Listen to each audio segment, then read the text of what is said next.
The hallway outside courtroom 7 smelled of coffee, paper, and anxiety. Cameras were barred from entry, but reporters waited like wolves with pens instead of teeth. Daniel moved fast, his hand hovering near Lila's back, not to guide her, but to guard her, as he once did when he was 12 and the world seemed too loud for words. Jonah adjusted his camera strap, not a news camera this time, but an old Canon he used for documentary work. "You realize," he murmured, "that the second we step out, this becomes bigger than evidence. It becomes a story about who people think we are." Daniel nodded. "Then let's make sure it's the truth this time." Lila walked between them, her wrists still free, her heart still steady. She'd spent years teaching the boys not to bow before unjust authority. Now they flanked her like proof that those lessons had taken root. "Don't talk to the press," Malik warned. "Not yet. Let the facts speak first." Lila smiled faintly. "The facts never learn to speak without help, Malik. That's why I raised all of you." They reached the courthouse steps. Microphones appeared like weeds after rain. "Miss Hart, do you believe you'll be exonerated? Is this a stunt by activist lawyers? Who's paying for your defense?" Jonah stepped forward. "My name's Jonah Bly, investigative reporter. The people you're shouting at saved my life once. Maybe you could listen for 5 minutes before you decide who's the hero." The reporters hesitated, just enough for Daniel to usher his mother into the waiting car. Cameras clicked anyway, catching a small, strong woman in handcuffs that had never closed. Flashback, Juniper Street. 20 years earlier. Lila's house was built small but strong. Cedar bones, blue paint faded by weather, and a door that had outlived 3 locks. Inside, the kitchen always smelled faintly of cinnamon and lemon soap. Daniel was 15 when the police first came knocking. He had been playing chess with Theo, milk crates for chairs, when the knock came like thunder. Lila opened the door with a dish towel still in her hand. 2 officers stood there, dripping rain and suspicion. "Ma'am," one said, "you have minors residing here without registration. We have a report." Lila looked at the badge, then at the face. "And you have the wrong house. Mind if we check inside?" "I do," she said calmly. "Unless you have a warrant." The officers exchanged a look, the kind that meant she knows her rights. "We'll be back," one said. "I'll have cocoa ready," she replied, and shut the door. The boys laughed nervously, but Lila's eyes stayed on the window until the patrol car's taillights vanished. That night she sat them down at the kitchen table. They might come again. When they do, you remember this. You don't run from truth. You hold it even when it burns your hands. Understand? Daniel nodded first. "Yes, ma'am," Theo whispered. "What if truth hurts?" "Then you know it's working," she said. Back to the present. The investigation begins inside the Freedom Defense Clinic. Whiteboards were crowded with notes. Evidence chain missing 3 HRS. Witness B, intimidated Voss connection. Theo's fingers moved fast over the keyboard. Server logs are encrypted, but the old precinct used outdated SHA-1 hashes. "It'll break like glass." Daniel leaned over his shoulder. "We've got less than 24 hours before the state retaliates. We need something that makes them blink." Jonah was already drafting the headline for Open City's expose. Not clickbait, but truth sharp enough to draw blood. The case that shouldn't exist. How Lila Hart's conviction exposed a justice built on fear. Malik sat in the corner, scrolling through autopsy files. "They substituted an identity," he said. "The man they said she shot doesn't even have the same blood type as the original victim." "This was engineered." Daniel rubbed his temples. "But why her? Why Lila?" Jonah turned from the window. "Because she took in 4 boys who were supposed to disappear. Someone lost control of a secret that started 20 years ago. Theo stopped typing. "You think it's connected to that man who came to her house?" "Not think," Jonah said. "No." He pulled a photo from his bag, a grainy black and white from a decades-old newspaper article. Philanthropist and real estate developer Roger Voss expands outreach program for at-risk youth. There he was, the same man who'd offered Lila that envelope of cash. Malik clenched his jaw. Voss, the supposed victim of the shooting that put her away. The room fell silent. Daniel whispered, "So the man who tried to buy her silence faked his own death and used it to bury her?" Theo nodded. "And the system helped him." Lila's night in holding back at the courthouse holding room. The concrete bench was cold, the fluorescent light relentless. Lila sat quietly, hands folded. The guard outside whistled to fill the silence. She closed her eyes and thought of her boys, now men, moving through the world she'd prepared them for. She thought of the cocoa they'd shared, the spelling tests on napkins, the nights they cried because the world was too cruel for their young hearts. She whispered a prayer, not for herself, but for them. Let their hearts stay kind even when justice isn't. Footsteps echoed. The door opened. Daniel entered, flanked by 2 marshals. 5 minutes, Ma, he said softly. She smiled. 5 minutes is more than most people get in this life. He sat across from her. We're going to win this. Theo found digital proof of tampering. Jonah's got the paper trail. Malik's prepping testimony. And you? She asked. He hesitated. I'm learning not to let anger talk louder than truth. She reached across the table, touched his hand. Then I've already won. The dawn before the hearing morning sunlight crept across the city like forgiveness slowly arriving. The news had already broken. Voss Foundation fraud scandal, justice under fire, freedom defense claims corruption. Crowds gathered outside the courthouse again, but this time they weren't just reporters. There were neighbors, teachers, strangers holding cardboard signs. Free Lila Hart. Justice has a memory. Inside, the defense team prepared. Theo uploaded the decrypted logs. Jonah drafted the press statement. Malik rehearsed the timeline of medical inconsistencies. Daniel straightened his tie and looked in the mirror. The reflection of a boy who had once been lost, now carrying the burden of his mother's truth. Ready? Jonah asked. Daniel nodded. We've been ready for 20 years. The courtroom filled again. The same judge. The same walls. But this time something was different. Lila sat not as a defendant but as a catalyst, the quiet center of a storm that had finally decided to speak. Daniel rose first. Your Honor, he said, today isn't about revising the past. It's about correcting it. The city never remembered its own reign. Storms came, soaked, and moved on, but the stains they left and on asphalt, on hearts, some stayed. On a winter night in 2003, the rain came harder than usual. The Juniper Street gutter flooded and Lila Hart's blue house hummed with the rhythm of thunder. Inside, the lights flickered twice, then steadied. The boys were huddled around the table. 4 mismatched plates, 4 steaming bowls of soup. Lila stood by the stove, wooden spoon in hand, humming a tune older than her regrets. Malik, 12, asked, Miss Lila, why you never get mad? She smiled. Oh, I get mad plenty, baby. I just wait till anger grows manners before I let it out. Theo, ever the thinker, frowned.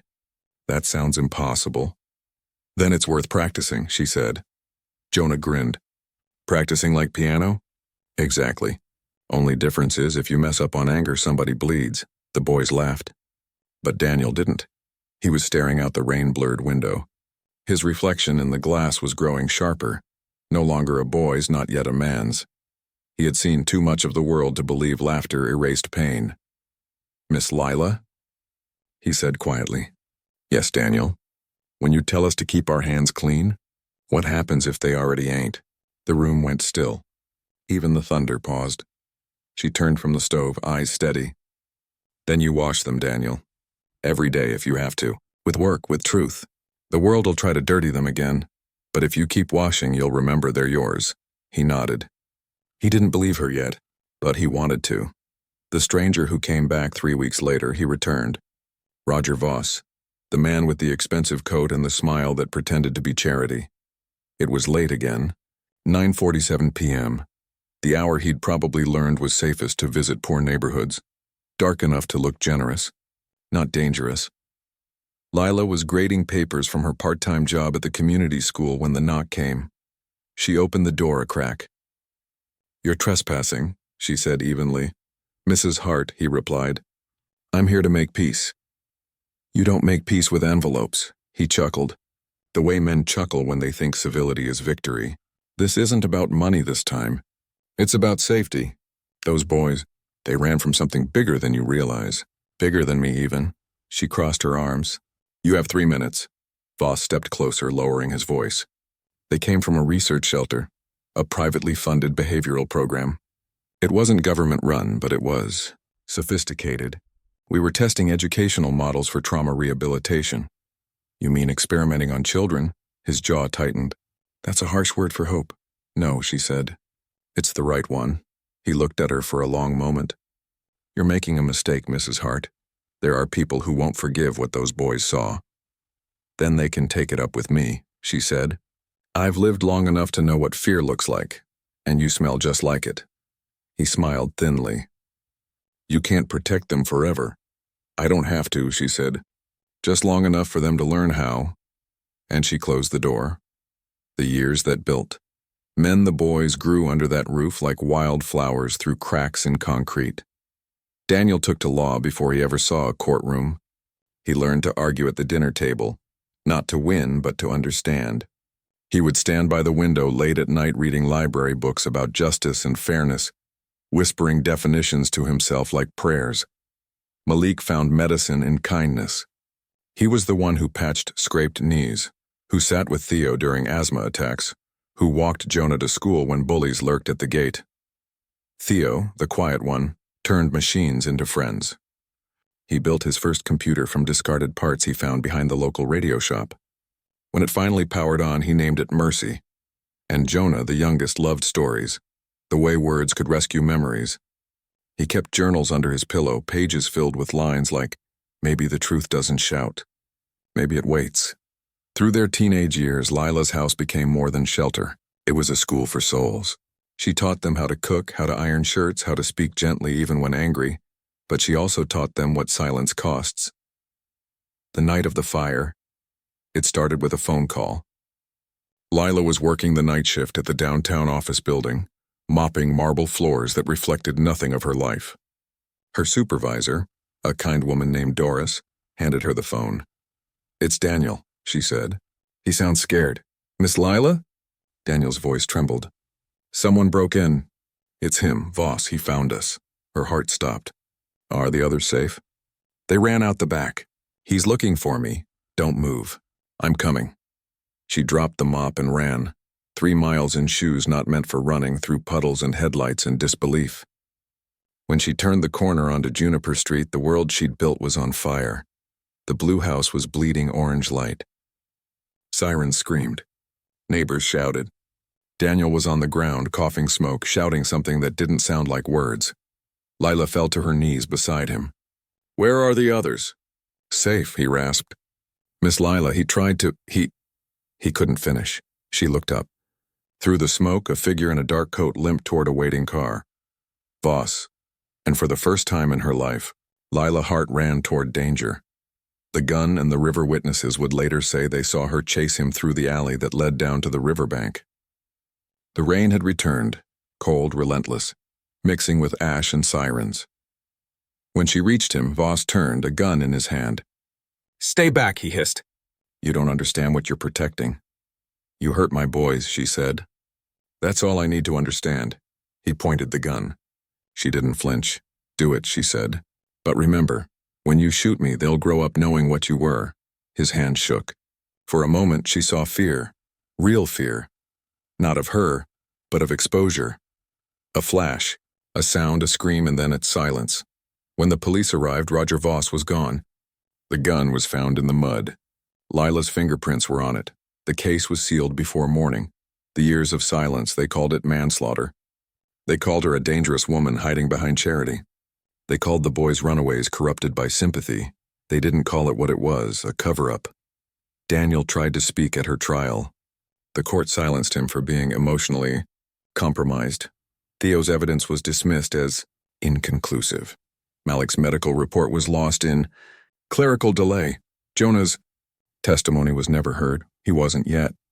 18, and Lila, standing in that courtroom, realized truth alone was not enough. So she looked each of them in the eyes and said, You live. You grow. You fight when the world forgets me. That's how you free me. And they did. Back to the present. The truth surfaces in 2025, 2 decades later. Theo's digital reconstruction proved what Lila had said all along. The footage of the riverbank had been tampered with. Roger Voss had never died that night, and he'd disappeared with the help of his Foundation's allies. Jonah found a paper trail showing Voss's offshore account still active. Years after his death, Malik's forensics matched DNA from the gun to another man, entirely a hired bodyguard. Daniel tied it all together in a 96-page brief submitted to the appellate court. When the judge read it, the silence in the courtroom wasn't disbelief, and it was shame. The power of remembering that evening. As the gavel came down to reopen her case, Lila closed her eyes and whispered, "We kept our hands clean." The 4 men she raised stood behind her, living proof that grace, when nurtured, outlives corruption. The newspapers the next morning read, "Case reopened. Lila Hart's conviction under federal review. New evidence reveals deep conspiracy." But for Lila, the headline that mattered was the one Daniel scribbled on a napkin and left on her pillow that night. The sound of paper had never frightened Daniel before. But that morning, as he laid out the evidence bundles across the oak table in courtroom 7, it sounded like thunder. He could feel the storm forming behind those papers, a storm 20 years in the making. The air in the courtroom buzzed with quiet urgency. Prosecutor Nash stood by the window pretending to review documents, but Daniel could sense the tremor in the man's hand. It wasn't nerves. It was guilt. Lila Hart sat beside him, small, still, and unshakable. She was wearing a pale blue dress, the same color as the house she had lost. Her fingers brushed the silver cross at her neck, but her eyes stayed fixed on the courtroom door. When the bailiff called the session to order, the world held its breath. The reopening of a lost case 0417, State of Illinois versus Lila Hart. Appeal under new evidence. Judge Mercer adjusted his glasses. Defense, proceed. Daniel stood, his voice steady but weighted. Your Honor, we submit evidence proving that the victim, Roger Voss, did not die on the night of June 12, 2003, as originally claimed. We can demonstrate he lived under an assumed identity for nearly 15 years, during which time he continued to finance illicit human experiments under his foundation. Gasps filled the room. The judge raised a hand. You're making an extraordinary claim, Mr. Hart. You'd better have extraordinary proof. Daniel nodded. We do. He gestured to Theo, who wheeled forward a monitor. A video began, grainy security footage from an airport in Zurich, time-stamped 5 years after Lila's supposed crime. The man in the footage limped slightly, the same injury Voss had sustained that night by the river.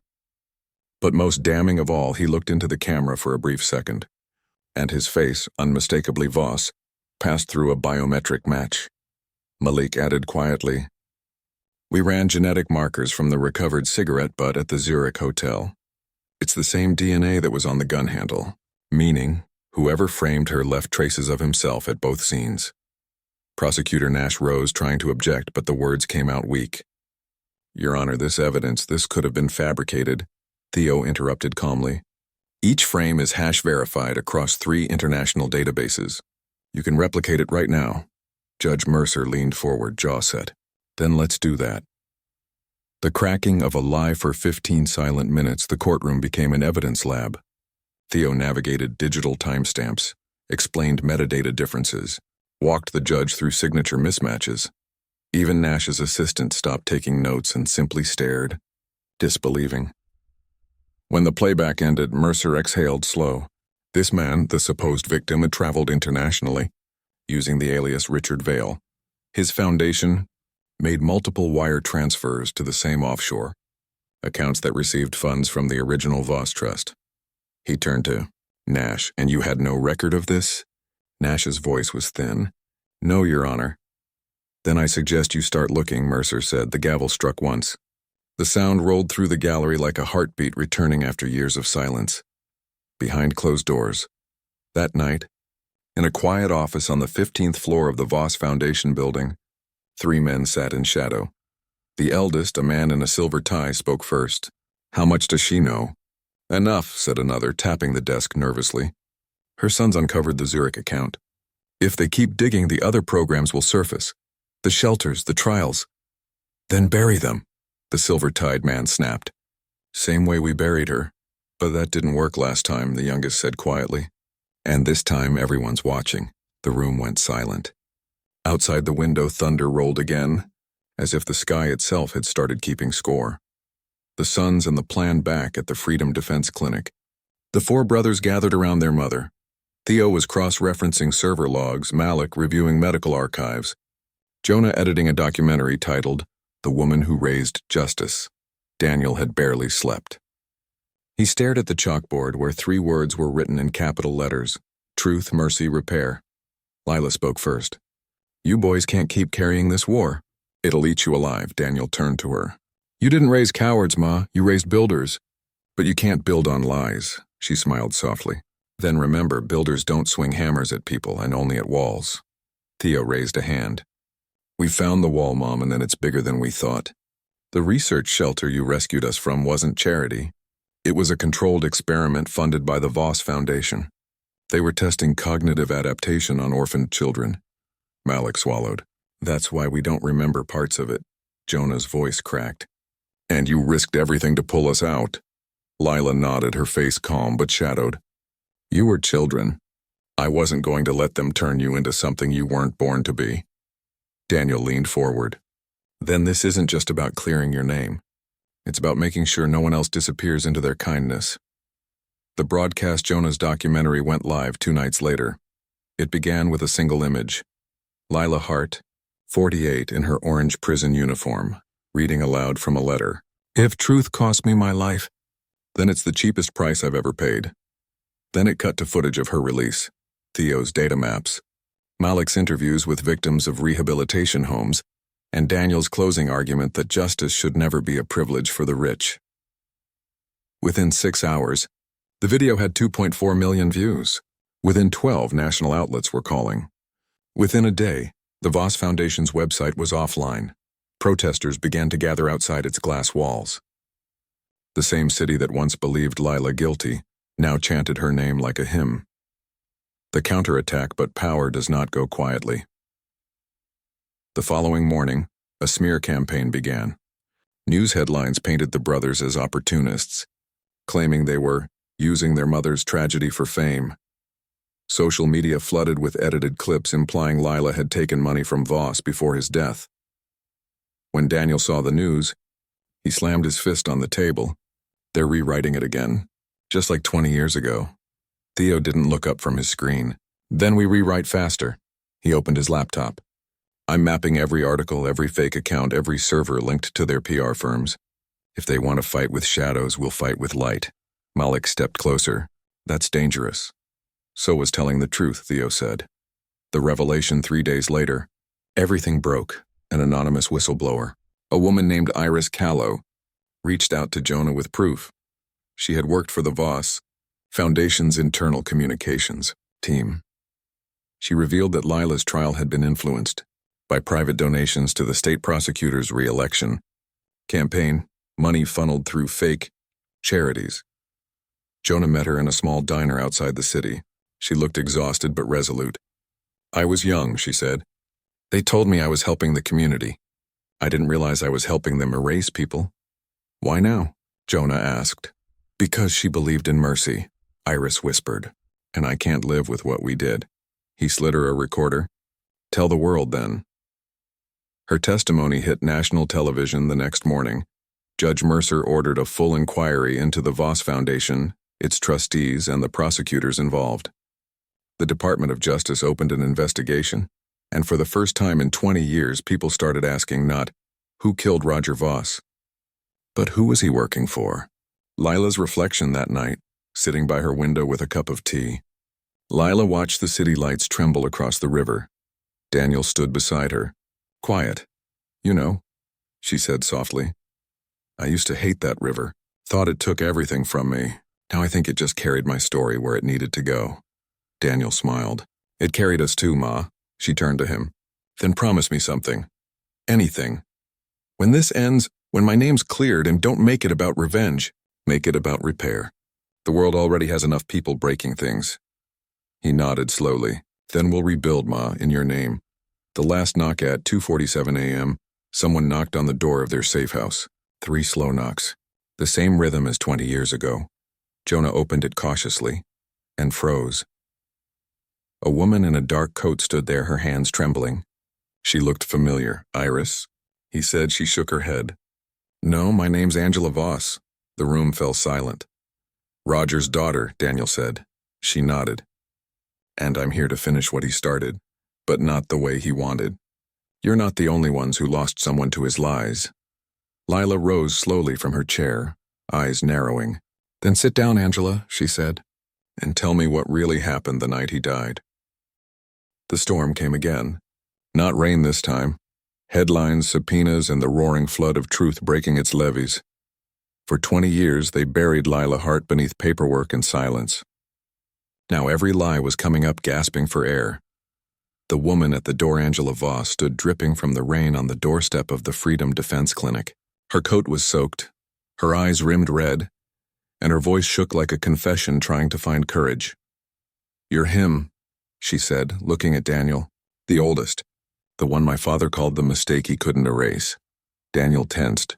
"And you're his daughter, the one who kept his money alive while he ruined lives." "I kept it alive," she whispered, "so I could destroy it when I was ready." Theo stepped closer. "Prove it." She reached into her bag and pulled out a small black drive, matte, nondescript, labeled only Echo. "This," she said, "is every file the Foundation ever hid. Patient logs, lab recordings, bank transfers. Your mother was right. My father didn't die that night, but he should have." Jonah hit record on his camera. Malik stood by the door, scanning the street through the rain. Angela continued. He faked his death to escape an investigation. The Foundation took over, run by his partners, men with judges in their pockets and senators on their boards. The behavioral research was just a front for something worse, a data program designed to engineer obedience. Lila spoke for the first time, voice soft but cutting. "Obedience?" Angela nodded. They tested drugs and digital patterns on children, conditioning them for compliance. When your boys escaped, he needed a scapegoat. You fit the narrative, kind, black, alone, and loud enough to notice. The room went still. Theo whispered. "He used her as a firewall." Angela nodded again. "He called it ethical insulation." Lila closed her eyes, whispering a prayer only God could hear. The war room. They turned the clinic's basement into a command center. Cables snaked across the floor. Screens glowed with encrypted archives. Theo decrypted the Echo drive line by line. The files were horrifying. Records of experimental education centers, anonymous case notes labeled only by numbers, and payment slips to security contractors. Malik slammed his fist on the table. They called them subjects. They were kids. Lila rested a trembling hand on his shoulder. "We already knew that, baby. Now the world will too." Daniel called the press. Jonah ready to release. Angela cross-checked her father's voice on the leaked audio files. Every syllable confirmed it. "We can't cure rebellion, but we can teach obedience. The young adapt faster. Fear, hope, they're chemical levers." The quote hit like a bomb. Theo stitched the audio into Jonah's upcoming documentary sequel.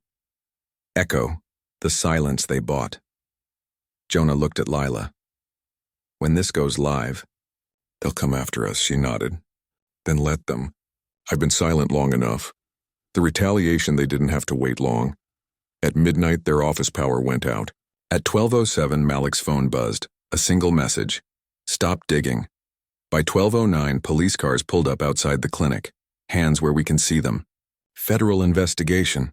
Unauthorized possession of classified material. Daniel stepped forward, shouting over the chaos. "You have no jurisdiction here.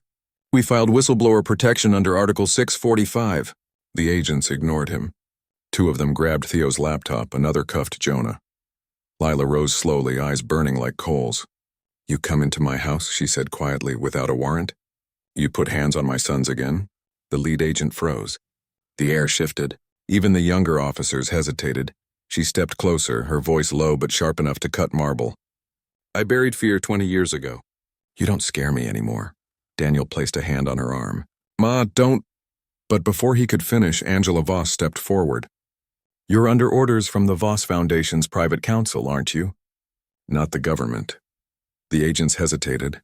Angela pulled out her phone, clicked play, and her father's voice filled the room. "The feds can be bought. Control the narrative, not the law." The agents' faces went pale.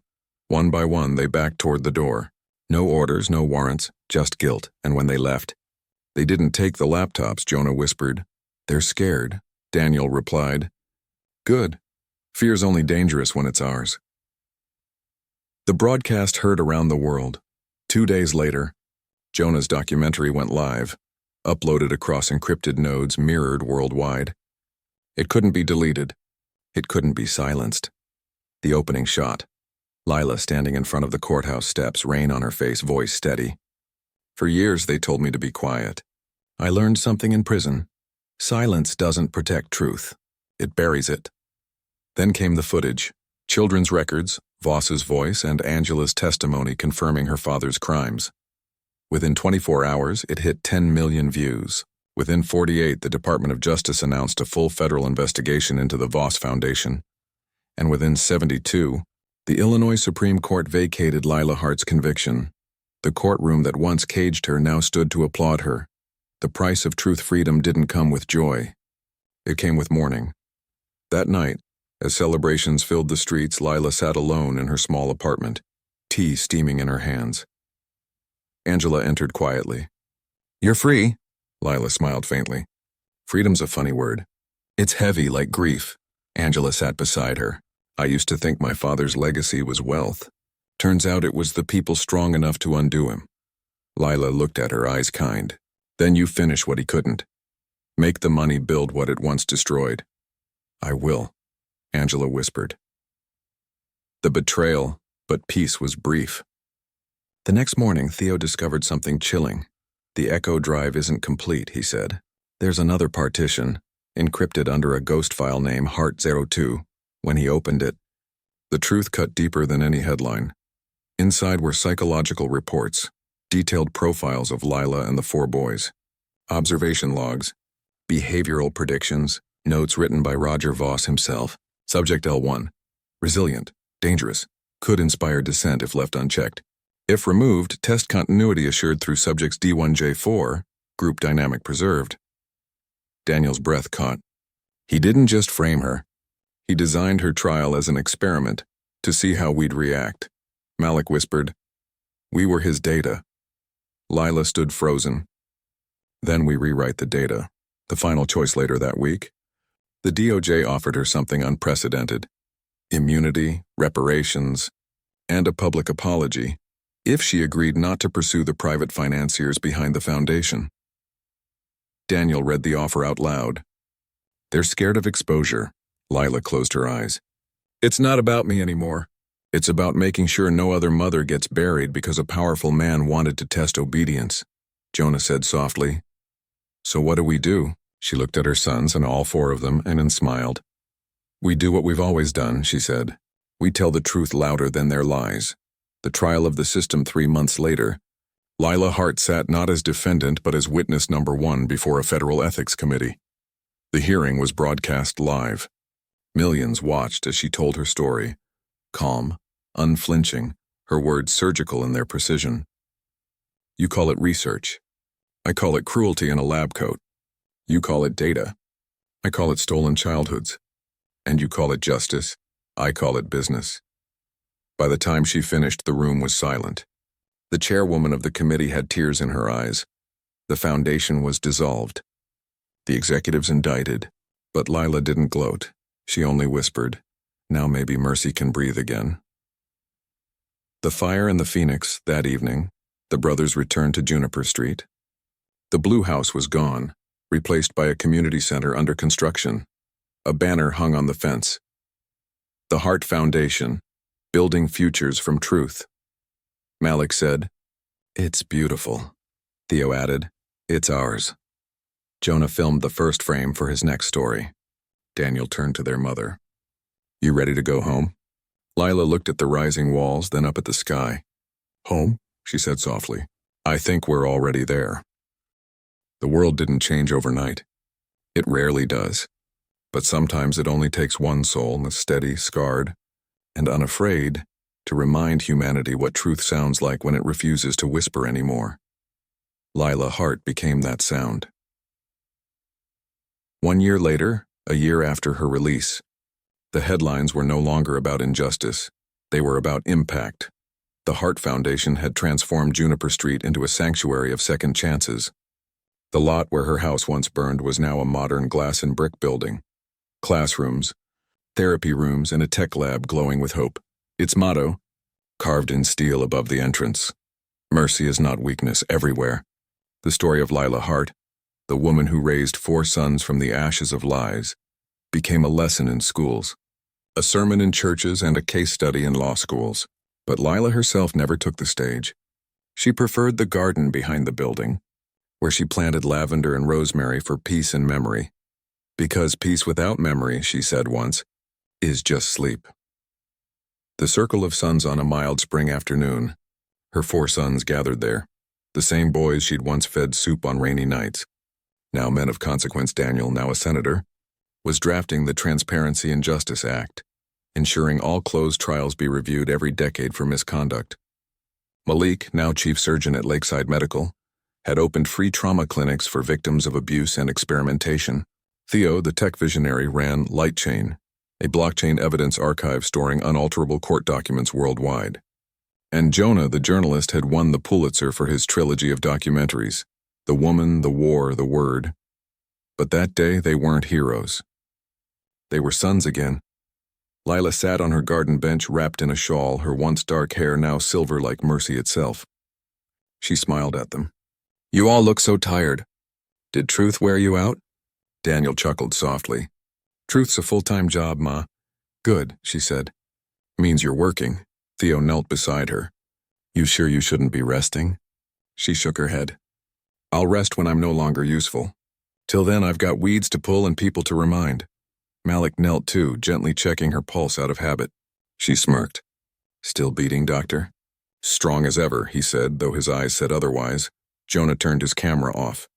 For once, he didn't want to film. "Ma, the world's different because of you."